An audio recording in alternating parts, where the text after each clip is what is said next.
Alors, on passe à l'enseignement. On a fini avec la morale. Je m'excuse d'avoir été un peu long. L'enseignement, ça va aller un peu plus vite. L'enseignement de Jésus, c'est un enseignement confus d'abord. Un enseignement confus. Les paraboles sont trompeuses. Bernard de Rome a fait une série qui s'appelle Mon Dieu. Je ne sais pas si vous l'avez vu. Et ouais, après le 3e épisode, à la fin, il dit une erreur. Il dit, Jésus parle en parabole pour rendre son message accessible à tout le monde. Faux! J'ai envoyé une lettre à Bernard de Rome et j'ai dit, allez voir, chapitre 13, Matthieu. Les apôtres disent, on ne comprend pas tes paraboles, pourrais-tu nous les expliquer? C'est ça qui est dans l'Évangile. C'est pas ce que Bernard de Rome a dans la tête ou ce qu'on lui a enseigné. Je le sais qu'il y a beaucoup de prêtres qui ont dit, il parle en parabole pour se faire comprendre. C'est pas vrai, ils ne comprennent pas. Et ce que Jésus dit à ce moment-là est épouvantable. Il dit, je parle en parabole pour qu'ils ne comprennent pas, qu'ils n'entendent pas et qu'ils ne voient pas. Et là, il dit, à vous, les apôtres, il a été donné de comprendre, de voir, et je vais vous les expliquer. Il en explique 3 ou 4, surtout ce qu'on appelle les paraboles agricoles, l'ivraie, le bon grain, tout le reste. Ici, je vais faire juste une parenthèse. Parce qu'on ne peut pas comprendre certaines paroles de Jésus si on ne tient pas compte de cette thèse-là. Si vous prenez en compte la thèse que Jésus, ce n'est pas un Dieu, c'est un prophète, c'est un rebelle, c'est quelqu'un qui veut libérer son peuple. À ce moment-là, on comprend beaucoup de phrases, toutes les phrases mystérieuses de Jésus, on les comprend. Quand Jésus dit, si vous voulez me suivre, haïssez votre père, votre mère, votre femme et vos enfants, il fait ce que tous les résistants font. Les résistants disent, ils veulent briser les liens entre le résistant ou le résistant, c'est ça, et sa famille. Pourquoi? Parce que s'il est arrêté, ou si on veut l'arrêter, on va prendre sa femme, on va prendre ses enfants, on va les torturer, puis ils vont dire, bien oui, mon père est résistant, puis là, ils vont aller l'arrêter. En Afrique du Sud, c'est ce que Lord Kitchener a fait. Il n'était pas capable de s'emparer des Boers, et alors il a capturé les femmes et les enfants, a inventé les camps de concentration 50 ans avant Hitler, les a mis dans des camps de concentration. 28 000 femmes et enfants Boers sont morts dans les camps de concentration. Pour le récompenser, la reine Victoria l'a sacré Lord Kitchener. C'est pour ça qu'on a donné son nom à la ville en Ontario, la ville de Kitchener, pour remplacer le nom de Berlin. Alors, si vous voyez, Jésus, quand il parle en parabole, c'est un code secret. Il y a des résistants dans l'assistance qui comprennent ce qu'ils disent, les autres ne comprennent pas. Moi, je l'imagine un peu comme De Gaulle à la Deuxième Guerre mondiale. De Gaulle envoyait des messages à la radio. Je ne sais pas, moi, je ne veux pas étudier ça, mais supposons. Supposons qu'il dit, ce soir à Pékin, les carottes sont cuites. Et qu'il y a des Allemands qui écoutaient ça, ils disent, qu'est-ce qu'il veut dire à Pékin? Est-ce que ça va être Paris? Est-ce que ça va être Toulon? Est-ce que ça va être Marseille? Est-ce que Pékin? Les résistants savaient qu'est-ce que c'était Pékin. Les carottes sont cuites, qu'est-ce que ça va être? Ils vont dérailler un train, ou ils vont faire sauter une bombe, ou ils vont attaquer une casemate de nazis. Ils ne savaient pas. Et dans toute l'histoire, les résistants ont toujours fonctionné comme ça. Il y a un livre qui a été écrit par un Québécois, d'ailleurs Raoul Leroy, Jésus indépendantiste, et ce n'est pas du tout dans le sens politique québécois, c'est tout simplement qu'il voulait l'indépendance de son peuple. Et là, il interprète tous les évangiles comme ça, et ça se marie très bien. Toutes les phrases qui sont épouvantables, quand il dit « je ne suis pas venu apporter la paix, je suis venu apporter la guerre », ça veut dire quoi? Ça veut dire que je vais soulever le peuple contre les Romains. Il me tarde d'allumer le feu que j'apporte. C'est ça. Il veut donner le signal. Et Judas le trahit probablement parce qu'il trouve qu'il ne se décide pas à donner le signal de l'attaque. Il dit, je vais le livrer, puis là, il va se croyer, il va se révéler un rebelle. Alors ça, c'est tout juste une parenthèse que je fais, mais les exégètes ne veulent pas toucher à cette thèse-là. Mais en n'y touchant pas, ils ne comprennent pas toute une partie des évangiles. On dit, pourquoi Jésus dit ça? C'est absolument immoral, ça n'a pas d'allure. Et quand il dit de Judas, il est mieux valu qu'il ne soit pas né, mais imaginez-vous un zélote qui sait que quelqu'un va le trahir, il va le traiter très durement. Parce que c'est un traître politique. Alors, Jésus aussi, dans l'enseignement confus, il parle en figure. Alors, à la fin de l'évangile de Jean, Jésus leur dit, « Je vous ai parlé jusqu'à venir ici en figure, maintenant je ne vous parlerai plus en figure, et le Saint-Esprit va venir tout vous expliquer ce que j'ai expliqué tout proche. » Est-ce qu'un Dieu dirait ça? Ça n'a pas de sens. Dieu se serait incarné sur la terre pour que les gens ne le comprennent pas, pour qu'ils parlent en parabole et en figure. Les figures, là, c'est encore le zélotisme, ça. Il parlait en figure et il essayait de voir si les apôtres étaient pour suivre et devenir eux autres des zélotes. D'ailleurs, il y avait 4 apôtres qui étaient zélotes parmi les 12. L'enseignement de Jésus est lacunaire. Alors ça, c'est une chose que les auteurs ne font jamais. Ça, c'est une chose que les auteurs ne font jamais. Jésus ne parle pas de certaines choses. Et pourquoi il n'en parle pas?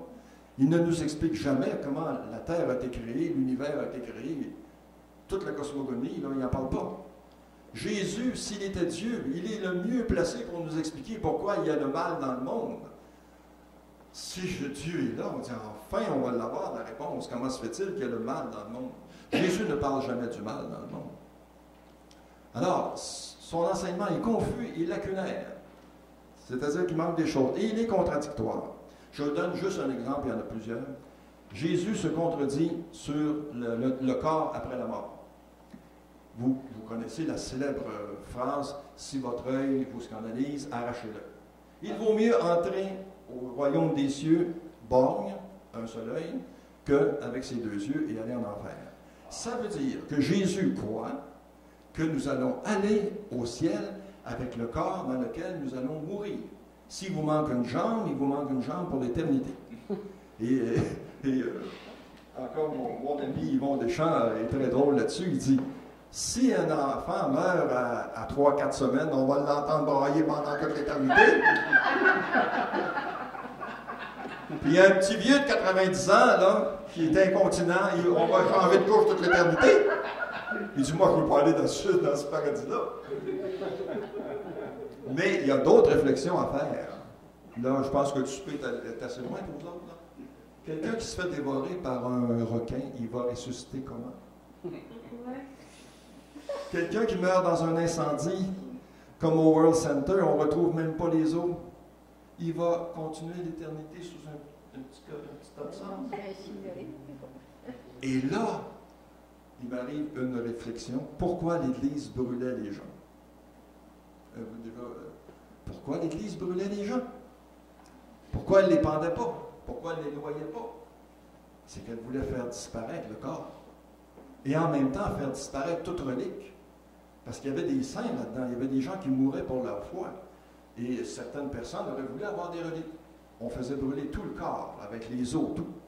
C'est une méchanceté terrible, une cruauté terrible. Et quand l'Église nous dit il fallait les brûler parce qu'une pomme pourrie dans un baril, vous savez ce que ça fait, bon. Mais l'Église, c'est pas ça. Elle déterrait. Quand elle savait qu'un monsieur était mort, puis il était enterré, mais c'était un hérétique, elle le faisait déterrer pour le brûler. Ça, c'est de la vengeance, ça. Et Jésus qui vient de nous dire ça, on va aller dans l'au-delà avec notre corps dans lequel on va mourir, dit tout à fait le contraire après. Les Sadducéens vont le voir, ils lui disent, une femme qui a épousé 7 frères, elle va être l'épouse de qui au ciel? Et là, Jésus dit, au ciel, il n'y a pas de mari, puis il n'y a pas de femme, pas de sexe, nous sommes comme des anges. Ben, tu viens de dire le contraire. Vous voyez? Un homme se contredit pour un Dieu. Et surtout pas sur des sujets aussi graves. Les versets sataniques de Jésus. Alors, vous savez qu'il y a des versets sataniques dans le Coran. Mais moi, à un moment donné, je me suis dit, il y en a dans l'Évangile. Je vous en ai cité plusieurs. Depuis le début, là, haïr ses parents, à propos de Judas et tout le reste. Alors, ce sont des versets sataniques. J'en ai une série de 15 dans mon livre. Et on passe au miracle. Alors là, vous l'attendiez, celle-là, je pense. L'Église dit que la divinité de Jésus repose sur les miracles de Jésus. Et vous avez ça au numéro 447. Devant les miracles de Jésus, il y a deux attitudes qu'on peut avoir. Celle de Renan. Renan, lui, nie les miracles de Jésus. Il dit Jésus ne voulait pas faire de miracles, on le tourmentait des fois. C'était les gens qui voulaient avoir des miracles, et c'était la foi des gens qui faisaient des miracles. Les gens voulaient en avoir. Tandis que Messadier, lui, il essaie d'expliquer tous les miracles d'une façon naturelle. Par exemple, il dit, il change l'eau en vin parce qu'il y avait du vin au fond, et là, ça s'est mêlé, ça a fait du vin. Bon. Moi, je ne suis pas contre ça, là, mais vous avez 30 miracles à expliquer comme ça de Jésus, dont des résurrections. Vous avez les miracles de Moïse à expliquer. Il y en a eu dans le procès de la Bible, j'en mets, là, des gens qui ont essayé de justifier, par exemple, le passage de la mer Rouge par la mer des roseaux. La mer des roseaux, on pouvait passer à pied, ou à gué, si vous voulez, mais à marée basse. Et ensuite, quand les Égyptiens sont arrivés, la marée haute, et ils ont été emportés. Aucun miracle de Moïse, si vous le prenez comme ça. Mais moi, je prends la Bible telle qu'elle est écrite. Et on nous dit que ce sont des miracles, et donc, je les traite comme ça. Alors, je me suis dit, qu'est-ce que je fais avec les miracles de Jésus? Je m'en occupe, je m'en occupe pas. Il faut que je m'en occupe. L'Église dit que c'est une preuve qu'il est Dieu. Je n'ai pas le choix. Mais je continue ma méthode de lecture critique et je pose des questions. Et vous allez voir qu'est-ce que ça donne. Jésus était-il le seul à faire des miracles? La réponse, Moïse, Josué, Élie et Élisée ont fait des miracles encore plus grands que ceux de Jésus d'ailleurs dans la Bible. Du vivant de Jésus, les adeptes des pharisiens font des miracles. Les adeptes des pharisiens.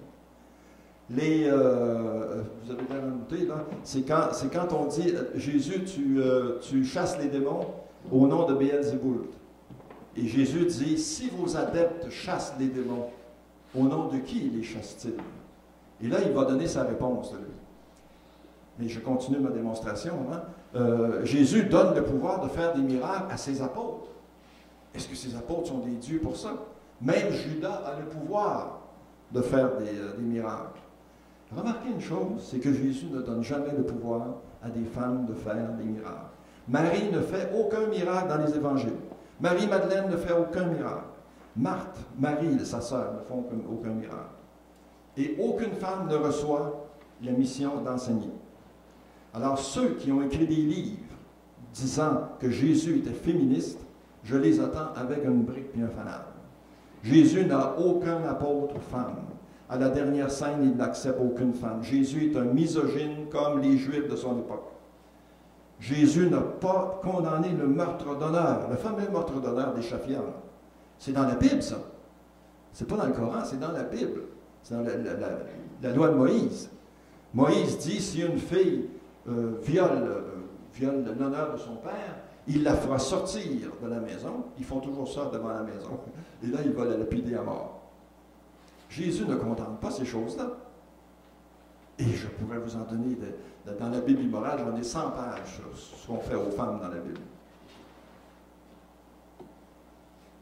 Alors, Jésus, donc, dans le passé, des gens ont fait des miracles. Dans le présent, il y a des gens qui ont fait des miracles. Dans le futur, c'est Jésus lui-même qui nous dit, il y a de faux prophètes et des faux Christ qui vont venir et qui vont faire des miracles, de grands prodiges. Donc, il nous annonce qu'il y en a d'autres. Si c'est un signe de divinité, ils sont tous des dieux. Et imaginez-vous, l'Église a 5000 saints. 2000 femmes à peu près, puis 3000 hommes. Et tous ces saints-là sont supposés avoir fait des miracles, donc ce sont tous des dieux. Et certains d'entre eux ont fait des résurrections. Alors voilà la première question. La deuxième question, au nom de qui Jésus a-t-il fait des miracles? Parce que là, il y a un croyant qui m'a dit, moi je discute avec des croyants, avec des prêtres, j'aime avoir leur réaction. Il m'a dit, oui, mais attends une minute là. Attends une minute. Jésus fait des miracles en son nom. Tandis que les autres saints font des miracles au nom de Dieu. Hein, le frère André dit, c'est pas moi qui fais des miracles, c'est Saint-Joseph. Saint-Joseph dit, c'est pas moi, c'est Marie. Marie dit, c'est pas moi, c'est Jésus. Jésus dit, c'est pas moi, c'est le Père. Ça, c'est la filière de la sainteté. Mais la réponse, Jésus nous la donne. Il ne fait pas ses miracles au nom de Dieu. il dit, si c'est par l'Esprit, en son nom, je me suis trompé, si c'est par l'Esprit de Dieu que je chasse les démons, c'est donc que le règne de Dieu vous a atteint. Et dans un autre évangile, il dit, si c'est par le doigt de Dieu que je fais des miracles. Jésus nous dit, je ne fais pas de miracles en mon nom, je fais des miracles au nom de Dieu. Les réponses sont dans la bouche de Jésus. Troisième question. Est-ce que Jésus a fait de plus grands miracles que les autres? Parce qu'il y en a qui disent, ah, Jésus a fait de grands miracles. Il a ressuscité Lazare. Si vous prenez les miracles sur la nature, le plus grand miracle de la Bible, c'est le miracle de Josué qui arrête le soleil. Jésus n'a jamais arrêté le soleil, ni la lune, ni la terre, ni Saturne, ni Vénus. Il a marché sur l'eau. Bon, c'est bien. Il a fait une pêche miraculeuse. Mais Moïse a ouvert la mer Rouge. C'est beaucoup plus important.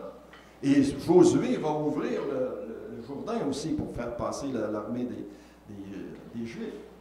Alors, là, Jésus ment sur ses miracles. Alors, ça, je l'aime, celle-là.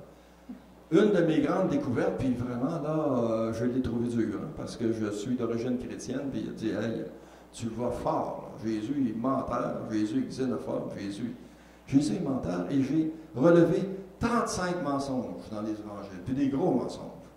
Là, vous en avez un gros.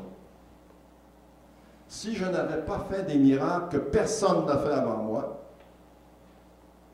quel miracle que Jésus a fait que personne n'a fait avant lui? Des résurrections? Élie a ressuscité. Élisée a ressuscité. Après Jésus, Pierre va ressusciter la veuve de Joppé. Paul va ressusciter un jeune homme qui tombe du 2e étage. Et même des saints vont ressusciter. La résurrection, ce n'est pas un signe de la divinité. Et Jésus nous compte un mensonge en disant, moi, je fais des miracles plus grands que les autres. Les miracles maléfiques. Alors ça, c'est une autre découverte. Ça. J'étais en train d'écrire un chapitre sur les miracles maléfiques dans la Bible démasquée. Parce que dans la Bible, là, les miracles, c'est presque tous des miracles maléfiques. C'est des miracles pour tuer les hommes, des miracles pour torturer les hommes, massacrer les hommes. Et je me suis dit, est-ce que Jésus fait des miracles maléfiques? Ben, je dis, voyons donc, Jésus fait des miracles maléfiques? Ben non. Eh bien oui, il en fait des miracles maléfiques. On en a parlé d'un tout à l'heure, d'accord, traversé, mais il en fait des pires que ça. Hein? Le figuier, je ne sais pas si vous connaissez cette histoire-là, elle est moins connue. Jésus a faim et il sort de la maison une bonne fois, et il voit un figuier, il veut manger des figues, et il s'aperçoit qu'il n'y a pas de figues. Et pourtant, l'Évangile prend la peine de dire c'est l'hiver. Donc, il n'y a pas de fruits l'hiver. Vous savez, si en plein mois de janvier, j'arrivais devant un érable chez vous, vous dites, comment ça, cet érable-là ne coule pas? Ben oui, on est au mois de janvier. C'est ce que Jésus fait. Et quand je dis que Jésus est schizophrène, là, on le voit que Jésus est schizophrène. Qu'est-ce qu'il va faire? Il va maudire un arbre. Vous imaginez?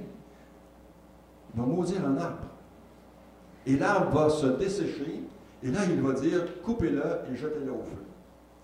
Là, nous avons dans ce petit épisode-là 4 choses. D'abord, Jésus se révèle de mauvais équilibre mental. Deuxième chose, il fait un miracle maléfique. Si ça avait été un miracle bénéfique, qu'est-ce qu'il aurait fait? Il aurait dit que cet arbre porte de bons fruits, et là, tout le monde aurait pris des bonnes figues savoureuses et fraîches, et ça, ils auraient mangé. Mais non, il le dessèche. Troisièmement, et là, tenez-vous bien, Jésus, c'est un voleur. Jésus endommage la propriété de quelqu'un et ne va pas la réparer. Et je vais vous donner un autre exemple où il est encore plus voleur. Quatrièmement, comment pensez-vous que l'Église a compris cette phrase-là? Coupez cet arbre, un arbre qui ne porte pas de fruits, coupez-le et jetez-le au feu. Toute l'Inquisition est là. Un chrétien qui ne porte pas de fruits, c'est quelqu'un qui ne pense pas ce que l'Église pense ou croit. Coupez-le et jetez-le au feu. Vous allez dire, là, Normand, t'exagères. Vraiment, là, t'exagères. Non. Jésus va être encore plus précis dans l'Évangile de Jean. Il dit, le Père est le vigneron, moi je suis la vigne, vous êtes les sarments, et des sarments qui ne portent pas de fruits, on les jette au feu. Il ne peut pas être plus clair. Puis là, il mêle son Père à ça.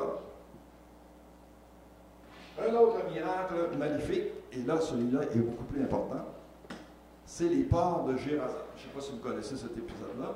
C'est un épisode farfelu. Même les croyants, ils ne veulent pas parler de ça. Il faudra enlever ça des évangiles.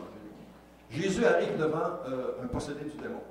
Le possédé du démon dit « Je suis légion ».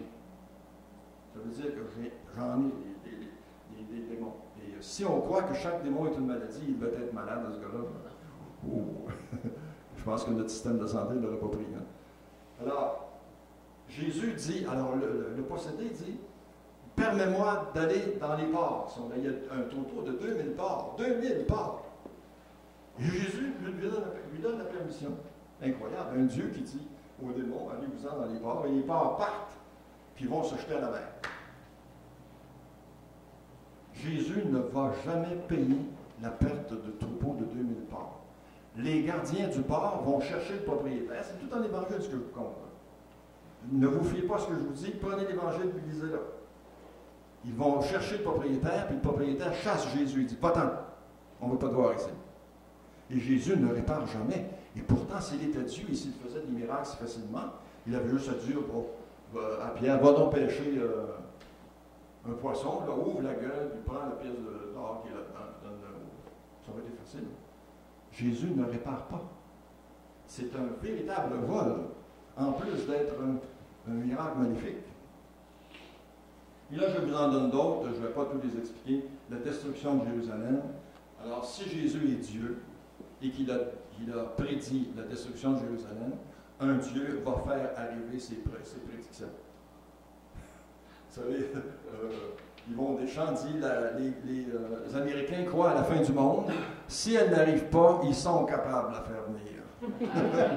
Ça fait que quand Jésus dit Jérusalem va être détruit, s'il est Dieu, si vous croyez qu'il est Dieu, il va la faire arriver. Puis les enfants qui meurent à ce moment-là, il en a la responsabilité.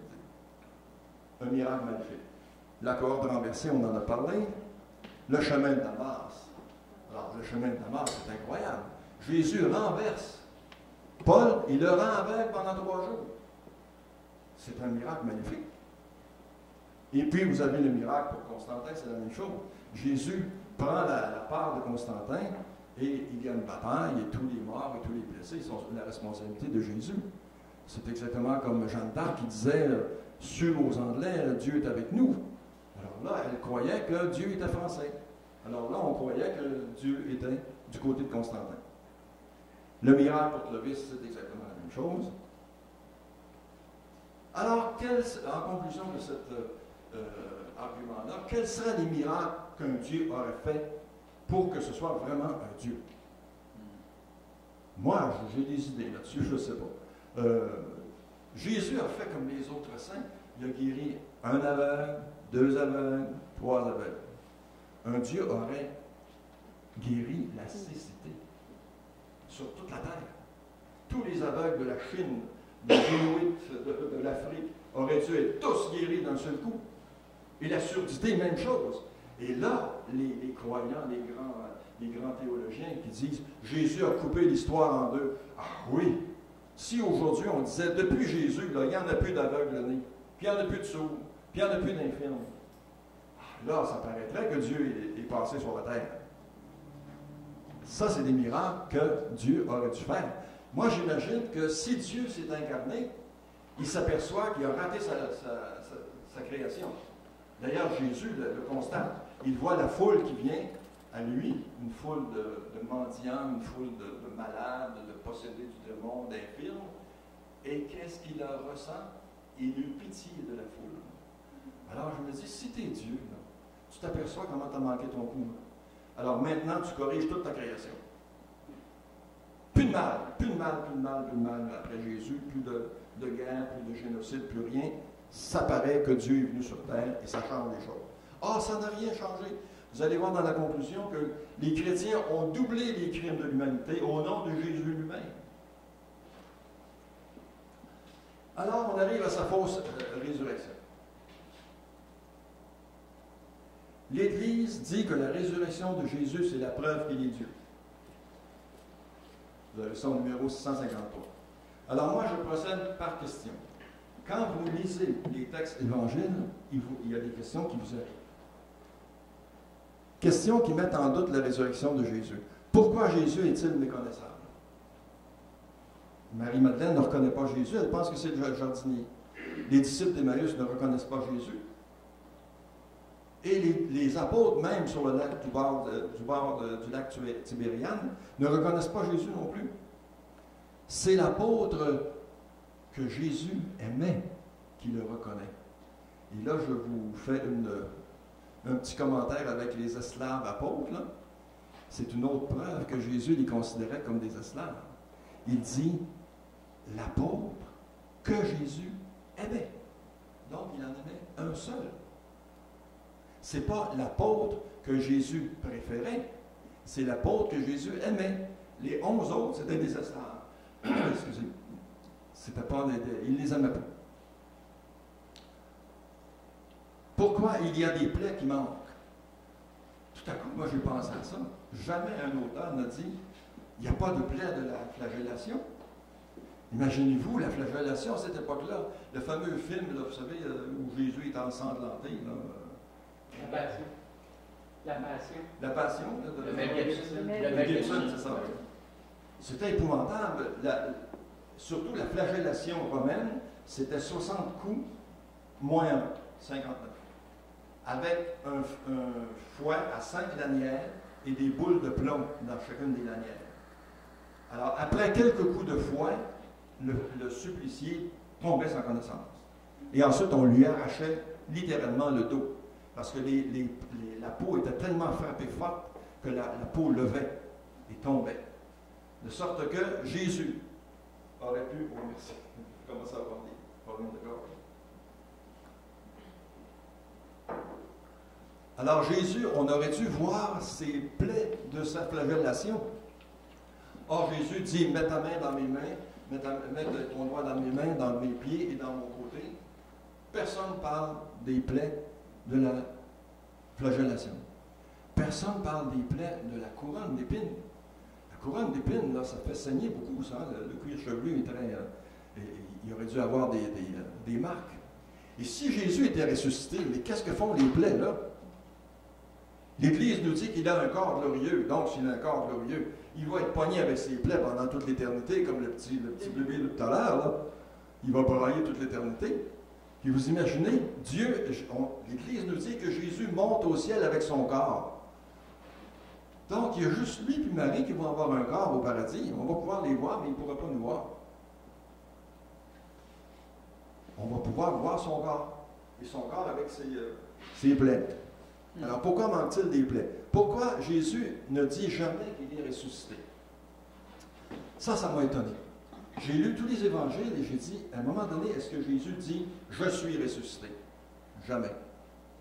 Tous ceux qui disent « Je suis ressuscité », ce sont les apôtres, Marie-Madeleine, les disciples d'Emmaüs. Tout le monde autour dit « Il est ressuscité ». Mais Jésus ne dit pas « Je suis ressuscité ». Au contraire, il dit « Je ne suis pas un fantôme, touchez-moi, donnez-moi un morceau de pain, un poisson, je suis comme vous, je suis un humain comme vous ». Il veut les persuader qu'il n'est pas ressuscité. Jésus a-t-il un corps glorieux? Alors ça, c'est une invention de l'Église, c'est dans le catéchisme. Et l'Église nous dit que les corps glorieux ont deux caractéristiques. Ils passent à travers la matière et se déplacent à la vitesse de la pensée, de la lumière, je ne sais pas. Alors, est-ce que Jésus avait un corps glorieux? Il ne semble pas passer à travers la matière parce qu'on dit qu'un ange a roulé la pierre. Donc, il est sorti par la porte. Et quand on dit il est apparu ou il s'est manifesté, on a les deux verbes dans les évangiles. Parmi ses apôtres, porte close. L'Église disait, ah, vous voyez, il est entré et les portes étaient fermées. Ben, voyons donc. Jésus se cachait et il disait, fermez les portes pour que personne ne me reconnaisse. Jésus se cachait. Pourquoi on ne le reconnaît pas, Jésus? Parce qu'il se fait couper la barbe, il se fait couper les cheveux. Pourquoi qu'on le reconnaisse? Pourquoi que Jésus se cache après la résurrection? Jésus se cache. Il est ressuscité. Moi, si j'avais été à sa place, j'aurais apparu à Hérode. Je dirais, ah, mon petit Hérode, tu vois, je suis ressuscité. Il serait apparu à Tibère, l'empereur de Rome. Il serait apparu à ou à l'empereur de Chine. Il devait faire une tournée de la terre en disant, vous voyez, je suis ressuscité, tout le monde est sauvé, tout le monde doit être joyeux, tout le monde, c'est la fête, allez, prenez-vous un bon verre de vin, là, puis si ça ne marche pas, vous changez l'eau en vin, puis c'est ça qu'il aurait dû faire. Il se cache. Pourquoi se cache-t-il? C'est parce qu'il a peur d'être attrapé une deuxième fois. Et là, je vais vous conter sa fausse mort. Alors, pourquoi Jésus se cache? Pourquoi il n'apparaît pas à Marie? Il n'apparaît même pas à sa mère. Il n'apparaît pas à Lazare. Il n'apparaît pas à Zachée, à Nicomède, à Joseph d'Arimathie. La fausse mort de Jésus. Pas de flagellation. Ça, j'en ai parlé tout à l'heure. Il y a 3 raisons pour penser que Jésus n'a pas été flagellé. D'abord, si vous vous rappelez dans l'Évangile, Pilate dit « Je ne vois rien de mal dans cet homme » et il le livre aux Juifs. Donc, il ne le condamne pas. Et la loi romaine disait qu'il fallait condamner quelqu'un avant de le flageller. Donc, il y a des bonnes chances qu'il ne soit pas flagellé. Deuxième raison, il n'y a pas les marques de la flagellation. Alors, troisième raison, c'est que quelqu'un qui était flagellé et qui recevait 59 coups était incapable de porter sa croix. Quand ça arrivait, là où le gars était mort, où on le transportait, on allait le clouer sur la croix. Or, Jésus porte sa croix. C'est bien écrit dans les évangiles, et même Simon de Cyrène va lui aider. Les cris de Jésus. Alors, sur la croix, dans les évangiles, Jésus pousse un cri, et ça n'a aucun sens. Quand vous êtes sur le point de mourir, vous n'allez pas pousser un grand cri, sauf dans les opéras, là, où le ténor se met à chanter, il dit « Je suis en train de mourir », et il chante à tue-tête. S'il pousse un cri, c'est qu'il est en vie, et après, il perd connaissance. Il a la force de pousser des cris. La perte de connaissance, voilà, il ne meurt pas, il perd connaissance, ou il tombe dans le coma, si vous voulez. On ne lui casse pas les jambes. Il y avait un règlement qui disait que si les Romains crucifiaient des condamnés, là, il fallait que le jour du sabbat, il n'y ait plus un seul crucifié qui soit suspendu au croix. Alors, pour ne pas qu'il y ait des survivants, on passait et on cassait les jambes. En cassant les jambes, pouf, le crucifié était asphyxié. On arrive à Jésus, on dit il est mort. On ne va pas lui casser les jambes. Il n'est pas mort. Il vit toujours. Mais si on lui avait cassé les jambes, il serait mort. Le coup de lance. Alors là, je discutais de ça avec les croyants. Il m'a dit, oui, mais là, normalement, là, ça va. On a donné un coup de lance à Jésus, puis à ce moment-là, on l'a tué.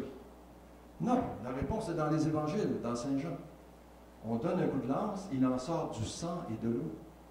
S'il sort de l'eau, c'est que ça n'a pas percé le cœur, c'est allé dans le poumon. Les poumons sont pleins d'eau. Alors, on a vu de l'eau sortir, mais ce n'est pas allé jusqu'au cœur. Et le coup de lance est vraiment donné, et après, lorsqu'il revient en vie, il dit, mettez vos doigts dans mon côté. Et la mise au tombeau. Alors, normalement, les crucifiés, on les descendait des croix et on les jetait au dépotoir. C'était des rebelles, c'était des bandits, des voleurs. À cette époque-là, on ne respectait pas du tout le cadavre des gens. Et Jésus, on fait une exception. Joseph d'Arimathie et Nicomède vont voir Pilate et demandent la permission de venir chercher le corps de Jésus, le mettre dans un tombeau, qui est un tombeau neuf, on dit même que c'est à Joseph d'Arimathie. Et Jésus n'est toujours pas mort, il est dans le coma. Ils le mettent entouré d'un linceul. Et Joseph d'Arimathie ferme la porte, roule la pierre. J'avais déjà entendu un prêtre qui disait « La pierre était grande, ça a pris un ange pour la pousser. » Non, lisez les évangiles, c'est Joseph d'Arimathie qui la roule. Un homme pouvait rouler la pierre. Alors, le supposé matin de la résurrection, Pierre entre, et aussi Marie-Madeleine entre dans le tombeau, et qu'est-ce qu'il voit? Il voit le linceul de Jésus sur la pierre. On peut facilement supposer, et là vous allez me dire que je fais un peu de fabulation, mais je ne pense pas, on est allé chercher le corps de Jésus durant la nuit. D'ailleurs, c'est ce que les Juifs disaient. Mettez des gardes parce qu'ils vont aller le chercher durant la nuit. Et là, on ne pouvait pas transporter le corps avec un linceul, parce que s'ils avaient été arrêtés, ils auraient dit, le linceul, c'est un mort, ça, Alors, ils lui ont mis d'autres vêtements, des vêtements de ville qu'on pourrait appeler nous autres, et ils laissent le linceul là. Et c'est ce fameux linceul-là de Turin, on pense que c'est celui de Jésus. Donc, disparition du corps. Jésus va passer sa convalescence, va sortir du coma dans la maison de Joseph d'Arimathie, probablement. Et là, il va rencontrer ses apôtres. Et ça va être la méprise totale. Parce que pour les apôtres, mêlez-vous, dans leur peau, on leur a dit que Jésus était mort sur la croix. Et à cette époque-là, la différence entre le coma, le sommeil et la mort était très difficile à faire. Même Jésus ne distingue pas bien. Hein.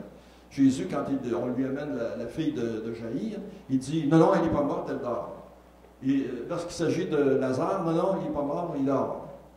Et cette confusion-là a duré jusqu'à la fin, je sais pas trop, du 17e, 18e siècle, où on enterrait des morts, on enterrait des vivants qui se réveillaient dans le tombeau. Hein. Vous connaissez cette histoire. Alors, Jésus va changer son apparence pour ne pas être repéré par les autorités. Il va apparaître, pas apparaître, là, mais va se manifester à ses apôtres. Et là, vous allez me dire, mais oui, mais il y a l'ascension. Qu'est-ce que tu fais avec l'ascension?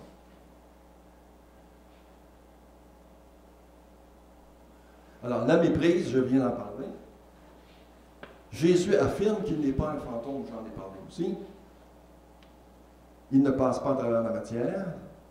Sa disparition est causée par la peur de se faire arrêter, c'est évident. Et sa fausse ascension. Vous allez me dire, là, l'ascension, c'est quelque chose quand même. Hein? On prétend qu'il est monté au ciel. Là, si vous étudiez bien les évangiles, sur 4 évangiles, il y en a 2 qui ne parlent pas de l'ascension. Vous imaginez 2 évangiles inspirés par le Saint-Esprit qui ne parlent pas du plus grand moment de la vie de Jésus au moment où il va monter au ciel. Deuxièmement, les 2 autres évangiles, il y en a un qui dit « Il est monté au ciel le jour de la résurrection ». L'autre, il dit « Non, le 8e jour ». Le 8e jour, c'est quand Thomas arrive, là, puis il met ses doigts dans les mains de Jésus. Vous allez dire, comment ça se fait? J'ai toujours su que c'était 40 jours. 40 jours, là, on le trouve dans les Actes des Apôtres. Au début, dès la première page, on dit « Après 40 jours, Jésus monta au ciel ». Alors, il y a tellement de confusion. D'abord, il y a deux évangiles qui n'en parlent pas. Il y a de la confusion entre le temps. Est-ce que c'est une journée, 8 jours, 40 jours?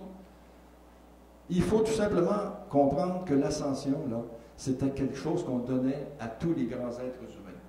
Enoch était monté au ciel avant Jésus. Élie était monté au ciel avant Jésus. Marie va monter au ciel après Jésus. Mahomet va monter au ciel. Si vous êtes allé à Jérusalem, là, le temple du rocher, là, sur le rocher, on dit que Mahomet était là et il est monté au ciel. Et même la sœur de, pas Dracula, mais l'empereur romain, qu'est-ce qu'il s'appelle, qui était si terrible? Caligula. Elle s'appelait Drusilla. Je me rappelle du nom de sa sœur. Et on dit que Drusilla est montée au ciel.